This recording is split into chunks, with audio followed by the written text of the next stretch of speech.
نوم امین الله دی، زموږ کور په کالج روډ دی. د 15 کاله کېږي د اجمد انور اکل مسیان د جمعه خان زامن. زه پنځم زوی یم. زما پلار 18 میاشتې کېږي ورک ولو، نادره کولو، سر پته نه سره معلومېدله، خلکو اړولی ولو د خپله دونه یې درک ولو. نو دا دی نن موږ ته مړ ورسېدی. زموږ مړی اوس موږ د پایار په نیت ولاړ یې. زه د ورونو پنځم ورور یم. زما د ورونو د خلکو سره څه دښمني شته او دغه دا زموږ دښمنان دي.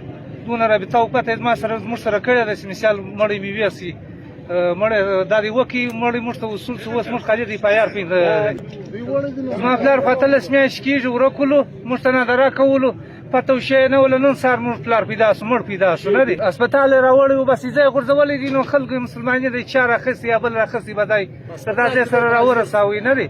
دا دی موږ ته بس اوس مړ پلار ورسېدی. اوس دا دی اوس حال اوس لګیا دی. موږ ته به پایار نه راکاټي، موږ یې پایار خامخا غواړو.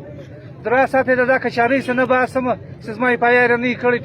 15 کاله کېږي دا چمن اوسېدونکي شناخته کارټونه ثبوتونه هر څه راسره دي. دا زما شناخته کارت دی، د دا ښار د وطن خلک یې. دا دی نن موږ ته مړ پلار ودرېدلی. زما ورونو څه زړه دښمني د خلکو سره شته. 3 کسان دي، بس 3 کسان بیا زه پایار ته ور واچوم.